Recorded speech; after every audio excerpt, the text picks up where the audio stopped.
Okay कैसे हैं बच्चा लोग? आई थिंक सबके सब ठीक होंगे, गुड होंगे। और आई होप आपकी डेट शीट रिलीज़ हो चुकी है, उसी के अकॉर्डिंग आप प्रिपरेशन कर रहे होंगे। तो हमारा जो टॉपिक था वो चल रहा था डिबेंचर। तो डिबेंचर की उसी सीरीज़ को आगे बढ़ाते हुए कुछ क्वेश्चंस हैं, कुछ प्रैक्टिकल प्रॉब्लम्स हैं जो बच्चे फेस करते हैं जर्नलाइज करते हुए एंट्रीज़ को। तो आज उन्हीं को डिस्कस किया जाएगा और इसके डिफरेंट मेथड्स को हम एक्सप्लेन करेंगे। ठीक है, तो फर्स्ट ऑफ ऑल देखते हैं क्या क्या है हमारे पास आज आप लोगों को बताने के लिए। Yes, issue of debentures. Debenture को इशू कैसे किया जाएगा? There are two methods. First one आपका रहेगा आपका लमसम मेथड और सेकंड वन रहेगा इंस्टॉलमेंट मेथड। ठीक है, instalment method. Is that clear? तो दो मेथड हैं डिबेंचर को इशू करने के, एक लमसम जैसे कि आप शेयर में पढ़ चुके हैं, जैसे कि आप शेयर में पढ़ चुके हैं लमसम मेथड और इंस्टॉलमेंट मेथड। नाउ इस मेथड को भी इन्होंने डिबेंचर इशू करते हुए, जैसे आप शेयर आपने पढ़ा होगा कि शेयर को आप प्रीमियम पे इशू करते हैं, शेयर को आप एट पार पे इशू करते हैं, लेकिन फ्रेश शेयर्स को कभी भी डिस्काउंट पे इशू नहीं किया जाता नाउ इट डेज। मैं अब की बात कर रहा हूँ, इस लेटेस्ट सिलेबस की बात कर रहा हूँ, पास्ट की बात नहीं कर रहा हूँ। ठीक है, तो देन हम शेयर को प्रीमियम पे इशू करते हैं और पार पे इशू करते हैं, लेकिन डिबेंचर को तीनों कैटेगरी में इशू किया जाता है। एट पार भी होता है, एट प्रीमियम भी होता है और एट डिस्काउंट भी होता है। तो first of all issue at par, issue at premium और इशू एट डिस्काउंट। ठीक है, आई थिंक यहाँ तक की चीज़ें आप लोगों को क्लियर हुई होंगी, क्योंकि ज़्यादा कुछ समझने के लिए नहीं है। There are two method, lump sum method और instalment method. Instalment method as it is आपका जैसे शेयर में था और लमसम भी सेम रहेगा। क्लियर हुआ? ये बिल्कुल शेयर के ऊपर डिपेंड करती है एंट्रीज। जैसे शेयर की एंट्री की है सेम एंट्रीज है, बस जहाँ जहाँ शेयर यूज हुआ है वहाँ वहाँ आपको डिबेंचर्स यूज करना है। ठीक है, लेट्स सी, देखते हैं आगे क्या क्या है। और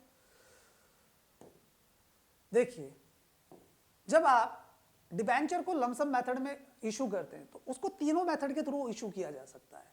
first of all when issued at par, यानी कि डिबेंचर जितने का था, as you know very well, अगर किसी डिबेंचर की कॉस्ट 100 है तो वो 100 में री इशू किया जा रहा है। ठीक है, देन इशूड एट प्रीमियम, उसकी फेस वैल्यू कितनी है? फेस वैल्यू कितनी है आपकी? 100, और देन इशू कितने में किया है? 120 में, यानी कि 20% अप किया है। देन डिस्काउंट पर फेस वैल्यू उसकी 100 है, लेकिन आपने 95 में यानी कि 5% के डिस्काउंट पर उसको इशू किया है। ये तीन कैटेगरी में हमने इसको रखा है। फर्स्ट कैटेगरी एट पार, यहाँ पे सिंपल एंट्री होगी और एंट्री जैसे लमसम में होती थी वहाँ पे equity share application and allotment account. तो यहाँ पे हम क्या राइट करेंगे? Bank account debit to percentage. Percentage का मतलब क्या है? डिबेंचर के साथ हमेशा एक परसेंटेज कैरी होगी। परसेंटेज क्यों कैरी होती है? क्योंकि वो उसका इंटरेस्ट रेट होता है, वो उसका इंटरेस्ट रेट होता है। लाइक अगर मैं बात करूं 7%, 8%, 9%, 10%, तो ये सारी चीजें आप लोग क्या कर सकते हैं? तो ये इसकी इंटरेस्ट रेट होता है, जितनी भी परसेंटेज यहाँ पे गिवन है। क्लियर? नाउ बात कर रहे हैं हम इसकी एंट्रीज की। तो bank account debit to percentage, percentage यानी कि यहाँ 7%, 8%, 9%, 10%, वोट एवर जो भी परसेंटेज आपको गिवन होगी वो मेंशन कर सकते हैं। आप करना चाहे तो कर सकते हैं, अदरवाइज इसके बिना भी एंट्री कर सकते हैं, चॉइस योर्स। यहाँ तक के लिए तो यहाँ पे मैंने लिखा है percentage debenture application and allotment. एक बात और मैं आपको नोटिफाइड कर देता हूँ यहाँ पे, इस चीज़ को ध्यान रखें कि जब भी आप एंट्रीज करें प्रॉपर फॉर्मेट में करें, प्रॉपर नरेशन के साथ करें। जैसे मैं पहले भी बताता आया हूँ कि अगर आपने एंट्री ठीक कर दी और उसको प्रॉपर फॉर्मेट में नहीं दिया और देन उसकी नरेशन नहीं दी तो आपके मार्क्स कट हो जाएंगे। तो प्लीज़ अगर आपने इस चीज़ को अवॉइड कर रहे हैं तो maintain in your proper practice. Okay, तो यहाँ पे हमने बात की bank account debit to percentage debenture application and allotment. Then second entry बनती है इसको ट्रांसफर करने की। Then percentage debenture application and allotment account debit to percentage debenture. यहां आपको मैंडेटरी हो जाता है, अगर क्वेश्चन में डिवेंचर की परसेंटेज गिवन है तो you must have to write here properly, आपको वो राइट करनी पड़ेगी। ठीक है, प्रीमियम की बात करते हैं। अगर क्वेश्चन के अंदर प्रीमियम गिवन होगा तो आप उसी स्टेप पे उसको मेंशन करेंगे, अदरवाइज जैसे हम प्रीमियम को शेयर में मेंशन करते थे अलॉटमेंट के साथ, तो इन द सेम वे वो यहाँ पे मेंटेन होगा। लेकिन लम सम में अलॉटमेंट का स्टेप साथ ही होता है एप्लीकेशन के, तो एप्लीकेशन की एंट्री के साथ ही आपका प्रीमियम मैनेज किया जाएगा। देन यहाँ पे bank account debit to percentage debenture application and allotment. Bank में कौन सी अमाउंट जाएगी? अगर वो प्रीमियम पर इशू हो रहा है, 20% फालतू जा रहा है, एक्स्ट्रा ले रहे हो आप, तो टोटल अमाउंट आएगी इंक्लूडिंग प्रीमियम। फेस वैल्यू यहां पे आपकी क्या आएगी? Face value plus premium, both amount आपको टोटल अमाउंट से एंट्री करनी है। क्लियर हुआ? Then to percentage debenture application and allotment. उसके बाद इस अमाउंट को आपको क्लासिफाइड करना है कि कितनी आपकी एक्चुअल में डिबेंचर की अमाउंट थी और कितनी आपकी अमाउंट प्रीमियम की थी। Then percentage debenture application and allotment account debit to percentage debenture account और to security premium account. I hope आपको याद आ रहा होगा कि कैसे ये एंट्रीज आप लोगों ने शेयर में की थी। बस फर्क इतना है कि यहाँ पे डिबेंचर है, वहाँ पे शेयर था, तो इससे not a rocket science, simple entries है, आप लोग कर लेंगे, मुझे उम्मीद है आप लोगों से। नाउ लास्ट हमारा जो स्टेप है, व्हेन इशूड एट डिस्काउंट, जब आपने डिबेंचर को डिस्काउंट पे इशू किया होगा तो एंट्री शुरू में वही बनेगी, बैंक अकाउंट डेबिट। तो अमाउंट कौन सी आएगी? डिस्काउंट कट करके आएगी। मान के चलो आप एक डिबेंचर इशू कर रहे हो 100 रुपीज का और वो 5% के क्या है? डिस्काउंट पर है, तो 100 का 5% कितना हो जाएगा? उसकी फेस वैल्यू 100 है, तो 100 का 5% हो जाएगा 5 रुपीज। तो आपने 100 में से 5 रुपीज माइनस करने हैं, तो एंट्री कितने से बनेगी? 95 से। तो बैंक में कितना पैसा आएगा? डिस्काउंट कट होने के बाद आएगा, तो 95 रुपीज यहाँ पे और 95 यहाँ पे। देन इसी एंट्री को फिर क्लासिफाइड कर देंगे आप debenture percentage debenture application and allotment account debit, फिर discount on issue of debenture. ये क्यों हुआ है? ये कंपनी के लिए लॉस होता है और loss always will be debit according to the accounting rules. ठीक है, तो लॉस हमेशा क्या होता है? डेबिट होता है। तो जितना डिस्काउंट हुआ, सपोज दैट वो 95 का था तो 95 आए और देन 5 रुपीज आपके डिस्काउंट के हो गए और total 100 rupees. That's it. Clear है? तो इनको आप कॉपी कर सकते हैं, पॉज कीजिए और कॉपी कीजिए फटाफट से। चलिए नेक्स्ट स्लाइड पे आते हैं। देखिए यहाँ पे क्या है, यहाँ पे बात कर रहे हैं, क्वेश्चंस हैं आपके 1 2 1 2 3, यानी कि आपके टोटल क्वेश्चन कितने? 5 क्वेश्चंस है। तो 5 क्वेश्चंस को आपको प्रैक्टिस करना है। मैंने यहाँ पे इसमें से 2 क्वेश्चन सॉल्व किए हैं आपके लिए, तो आप इन 2 क्वेश्चंस को देखिए। मैं क्वेश्चन रीड करता हूँ। एक कंपनी इशू 1000 डिबेंचर्स, 10% डिबेंचर्स है और 1000 रुपीज की उसकी फेस वैल्यू है एक डिबेंचर की। The company decide to redeem these debentures after 5 years. यानी कि जब आप डिबेंचर्स इशू करते हैं तो उनको एक डिसाइडेड टाइम के लिए होते हैं और उस टाइम के बाद यू हैव टू पे बैक, उनको वापस पेमेंट करना होता है। तो ये जो प्रोसेस है ये रिडम्पशन ऑफ डिबेंचर बोला जाता है, आगे इस चैप्टर में आएगा, लेकिन यहाँ कुछ नहीं करना है, यहाँ केवल आपको इशू की एंट्री करनी है। तो यहाँ पे हम बात कर रहे हैं, अब तो आपसे पूछा गया है calculate the total amount of debenture issued, कि जब आपने डिबेंचर इशू किए तो उनकी टोटल अमाउंट कितनी थी। नॉर्मल सी बात है भाई, एट पार पे इशू कर रहे हो तो 1000 इंटू 1000 डिबेंचर है, 1000 रुपीज का एक है, तो 1000 इंटू 1000 जो भी आएगा वो आपका क्या हो जाएगा? इशूड वैल्यू हो जाएगा। ठीक है, वो उसकी डिबेंचर की इशूड अमाउंट हो जाएगी। नेक्स्ट क्वेश्चन है आपसे एनुअल इंटरेस्ट पेमेंट। अब देखिए आपके डिबेंचर्स कितने के हैं? 10 लाख रुपीज के, तो 10 लाख पे कितने परसेंट? 10% डिबेंचर। 10% का मतलब क्या है? इंटरेस्ट। यू हैव टू पे द 10% के रेट से आपको इंटरेस्ट पे करना पड़ेगा। नाउ अगर मैं बात करूं यहाँ पे 10 लाख का 10% कितना हो जाएगा?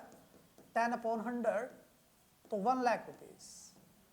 तो आपको कितना अमाउंट पे करना पड़ेगा उनके ऊपर एनुअली? आपको एनुअली 1 लाख रुपीज अमाउंट पे करना पड़ेगा। ठीक है, लेकिन इंटरेस्ट की कोई एंट्री हम अभी नहीं कर रहे हैं, सिंपल एंट्री कर रहे हैं डिबेंचर इशू करने की। तो यहाँ पे देखिएगा, bank account debit to 10% debenture application and allotment account. कितना था? 1000 डिबेंचर थे, और 1000 रुपीज का एक था, तो 10 lakh 10 lakh. Now 10% debenture application and allotment account debit to 10% debentures. यहाँ पे डिबेंचर की परसेंटेज मेंशन करना आप लोगों के लिए मस्ट है, तो इसको ध्यान रखें, इसको ड्रॉप ना करें। इसको आप ड्रॉप कर सकते हो लेकिन इसको ड्रॉप नहीं कर सकते। तो देन 10 लाख 10 लाख, ओके। क्योंकि एट पार पे था, नो डिस्काउंट नो प्रीमियम, तो सिंपल एंट्री करनी थी, तो हमने पहले क्वेश्चन की एंट्री कर दी है। अब सेकंड क्वेश्चन उससे पूछा था आपके इंटरेस्ट कितना है, मैंने कैलकुलेट करके आपको बता दिया है। उसके बाद हम देखते हैं question number third. XYZ limited decide to issue 5000 debentures. कितने? 5000। और कितने का एक है? 1000 रुपीज का एक है। और प्रीमियम कितना है? 15% है। इनके ऊपर प्रीमियम कितना है? 15%। और देन एप्लीकेशन कितने के लिए आ रही है? 8000 के लिए। यानी कि आपका दूसरा स्टेप आ जाता है, जब हमने डिबेंचर इशू किए थे एट प्रीमियम पर, तो दूसरा क्वेश्चन हो गया।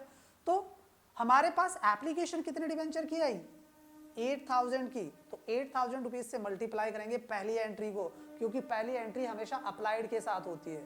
तो यहाँ पे बात कर रहे हैं, अब आपका डिबेंचर कितने का था? 1000 रुपीज का था। Where is this? ये रहा। और 1000 रुपीज कितने परसेंट प्रीमियम पर? 15। तो 1000 का 15% कैलकुलेट करो भाई, कितना आएगा? 150 रुपीज। तो डिबेंचर की कॉस्ट कितनी हो गई? 1150 रुपीज। ठीक है, 1150 रुपीज आपका एक डिबेंचर हो गया, इंक्लूडिंग प्रीमियम है। 1000 फेस वैल्यू, देन 150 दिस। तो यहाँ पे बात कर रहे हैं हम इसकी एंट्री की, तो bank account debit 8000 into this और दिस। देन इसके बाद debenture application and allotment this, और अमाउंट आ गई आपकी सेम, क्योंकि कोई चेंज नहीं है। अब इस अमाउंट को आपको क्लासिफाइड करना है, कि इसको सेपरेट करना है कि इसके अंदर डिबेंचर की वैल्यू कितनी है और प्रीमियम की वैल्यू कितनी है। तो यहाँ पे देखते हैं हम, debenture application and allotment account debit 92 lakhs. Then इसके बाद डिबेंचर कितने थे? 5000, 1000 का 1 था, तो देन 50 लैक्स। उसके बाद हम बात कर रहे हैं किसकी? 5000 डिबेंचर है और प्रीमियम कितना है एक डिबेंचर के ऊपर? 150, तो इंटू 7,50,000। और देन आपके पास 3000 डिबेंचर का पैसा एक्स्ट्रा आया था, तो 3000 डिबेंचर का जो पैसा आया आपके पास, उसको आपने रिफंड कर दिया वापस उसी अमाउंट के साथ जिस अमाउंट से वो रिसीव हुआ था, तो उसी अमाउंट से आपको वापस करना है। तो ये क्या हो गया? ओवर सब्सक्रिप्शन था इस क्वेश्चन के अंदर, तो आपने वो पैसा आगे वापस कर दिया, कंपनी ने वो पैसा वापस कर दिया, क्योंकि कंपनी के पास फर्दर स्टेप नहीं है उस पैसे को एडजस्ट करने के लिए, तो कंपनी वापस कर रही है उस पैसे को। आई होप आपको समझ आया होगा। देन पॉज कीजिए और इसको कॉपी कीजिए फटाफट से। चलिए आगे बढ़ते हैं नेक्स्ट स्टेप पे हम लोग। इसके बाद आपका क्वेश्चन आता है डिस्काउंट को लेके, 5% डिस्काउंट। यहां पे डिस्काउंट की एंट्री मेंशन नहीं है।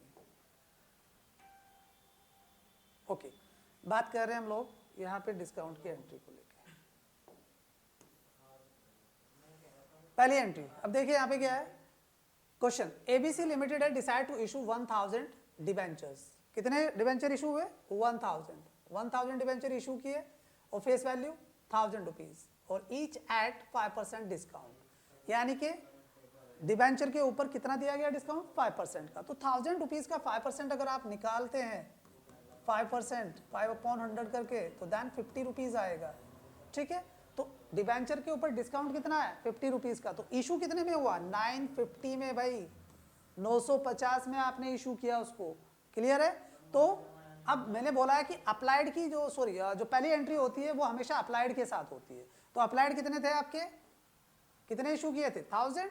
ओके, एक डिबेंचर की कॉस्ट कितनी रहेगी? 950, क्योंकि डिस्काउंट कट होने के बाद ही पेमेंट आएगा, एक्सक्लूडिंग द डिस्काउंट। डिस्काउंट की कोई भी वैल्यू बैंक में नहीं जाएगी, वो सेकंड एंट्री में शो होगी।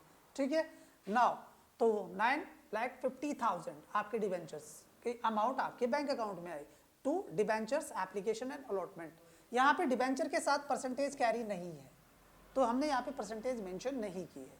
उसके बाद बात कर रहे हैं इसकी debenture application and allotment account debit, then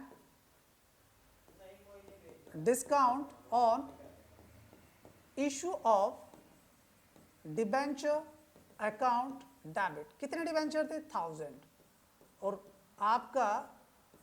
discount कितना था 50 रुपीज़ का, तो कितना हो गया 50,000, ठीक है, देन 50,000 और 2 परसेंटेज है नहीं इसकी, तो यहाँ पे सिंपल राइट करेंगे डिबेंचर्स अकाउंट, डिबेंचर्स अकाउंट कितनी अमाउंट 10 लाख रुपीज़, क्योंकि आपकी बैलेंस शीट में कौन सी अमाउंट शो होगी दिस अमाउंट, तो टोटल अमाउंट से आप इसको क्रेडिट करेंगे, क्योंकि डिबेंचर की जो ओरिजिनल वैल्यू है वो क्या है 10 लाख रुपीज़ की है, समझ में आया, क्योंकि वो 1000 का एक है और 1000 इशू कर रहा है तो 10 लाख आएंगे, ठीक है। इसी के साथ हमारा आप जो आज का टॉपिक था issue debenture in lump sum method, तो at par, at discount, at premium, तीनों मेथड कवर हुए। इनके साथ आपको प्रैक्टिस क्वेश्चन दिए गए हैं, तो आप प्लीज़ इन प्रैक्टिस क्वेश्चन को कीजिए, रिपीट कीजिए क्वेश्चन को बार बार। इन दैट केस आपकी बुक जो भी आप पढ़ रहे हैं, जो भी आप स्टडी कर रहे हैं, वहाँ से क्वेश्चन पिक कीजिए, और फिर भी किसी क्वेश्चन में आपको प्रॉब्लम होती है तो then mention the question in comment box, ठीक है, ठीक है, और in that case the link of this questions get the on Telegram, is that clear. तो मैं सुनील भारद्वाज फ्रॉम भीम पाठशाला फाउंडेशन से, एंड दैट मैं लास्ट में एक ही बात कहना चाहूँगा, या प्लीज़ अच्छे से पढ़ लो एक बार, ठीक है, कुछ ही टाइम बचा है, पूरे साल आपने एंजॉयमेंट किया है, एंटरटेन किया, तो अब टाइम आ गया है, प्लीज़ डू द स्टडी, ठीक है, और please share, like and subscribe, okay, till then bye.